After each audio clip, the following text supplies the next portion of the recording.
वाक्य। सभ्य समाज के विकास की पहचान वहाँ के साहित्य से होती है। साहित्य का आधार भाषा एवं भाषा का आधार उसमें प्रयुक्त वाक्य होते हैं। किसी भी भाषा में प्रयुक्त वाक्य जितने प्रभावशाली होते हैं, भाषा उतनी ही सशक्त व आकर्षक बन जाती है। शब्दों का सार्थक एवं व्यवस्थित समूह जिससे कथन का अर्थ पूर्ण रूप से स्पष्ट हो, वाक्य कहलाता है। नीचे एक अनुच्छेद दिया गया है, इसे ध्यानपूर्वक पढ़ें। एक किनारे बंदर था, पर पेड़ रहता नदी के मगरमच्छ था अंदर। दोस्ती बंदर की मगरमच्छ थी से। फल कर तोड़ मगरमच्छ देता को वह पत्नी खिलाता को फल।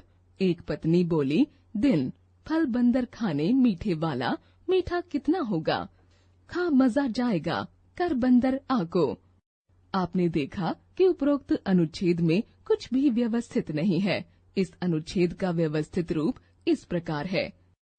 एक नदी के किनारे पेड़ पर बंदर रहता था। नदी के अंदर मगरमच्छ रहता था। बंदर की मगरमच्छ से दोस्ती थी। वह फल तोड़कर मगरमच्छ को देता और वह अपनी पत्नी को फल खिलाता। एक दिन पत्नी बोली, मीठे फल खाने वाला बंदर कितना मीठा होगा, बंदर को खाकर मजा आ जाएगा। अतः वाक्य के आवश्यक तत्व सार्थकता, योग्यता, आकांक्षा, पदक्रम व उचित मेल, विभिन्न वाक्यों का सुव्यवस्थित, क्रमबद्ध एवं प्रभावशाली समूह जिससे किसी उद्देश्य की पूर्ति संभव हो, भाषा कहलाता है। वाक्य के अंग। वाक्य के दो अंग होते हैं, उद्देश्य, विधेय।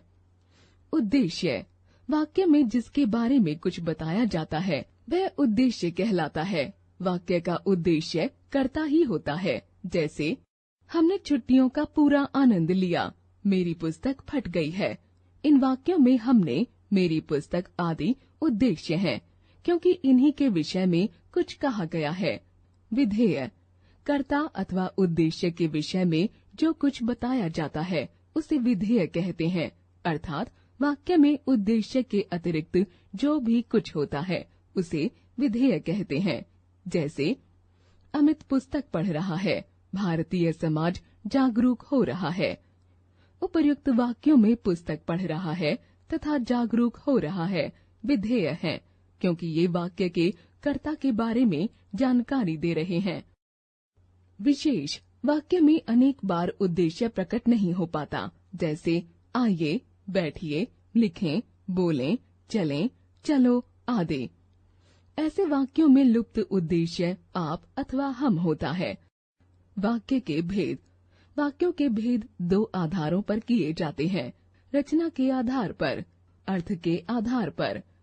रचना के आधार पर। रचना के आधार पर वाक्य तीन प्रकार के होते हैं, सरल वाक्य, संयुक्त वाक्य, मिश्रित वाक्य। अर्थ के आधार पर। अर्थ के आधार पर वाक्य 8 प्रकार के होते हैं। अर्थ के आधार पर वाक्य के 8 भेद हैं, विधानार्थक, निषेधार्थक, प्रश्नार्थक, आज्ञार्थक, इच्छार्थक, विस्मयार्थक, संदेहार्थक, संकेतार्थक। रचना तथा अर्थ के आधार पर वाक्य भेद का विस्तृत ज्ञान आपको अगली कक्षाओं में करवाया जाएगा। हमने सीखा, वर्णों के क्रमबद्ध समूह से सार्थक शब्द बनते हैं। सार्थक एवं क्रमबद्ध शब्दों को पद कहा जाता है। वाक्य के 2 भाग होते हैं, उद्देश्य और विधेय। वाक्य का कर्ता ही वाक्य का उद्देश्य होता है। वाक्य में उद्देश्य को पृथक कर देने पर जो बचता है उसे विधेय कहते हैं। वाक्यों के भेद 2 आधारों पर किए जाते हैं, रचना के आधार पर तथा अर्थ के आधार पर। भाषा कौशल, बातों बातों में। आज मुझे पता चला कि वाक्य के भी भेद होते हैं। क्या? मैंने भी पहली बार सुना है। आज अध्यापक जी कक्षा में वही पढ़ाने वाले हैं। मैंने किताब में पढ़ा कि रचना की दृष्टि से वाक्य 3 प्रकार के होते हैं, सरल, संयुक्त तथा मिश्रित वाक्य। अब तो इन्हें पढ़ने में और भी मजा आएगा। बातों बातों में हमने सीखा कि सूचना के आधार पर वाक्य के 3 प्रकार होते हैं, सरल, संयुक्त और मिश्रित वाक्य। शिक्षण संकेत। शिक्षक छात्रों से वाक्य के प्रकार के अनुसार 5-5 वाक्य बनवाएं।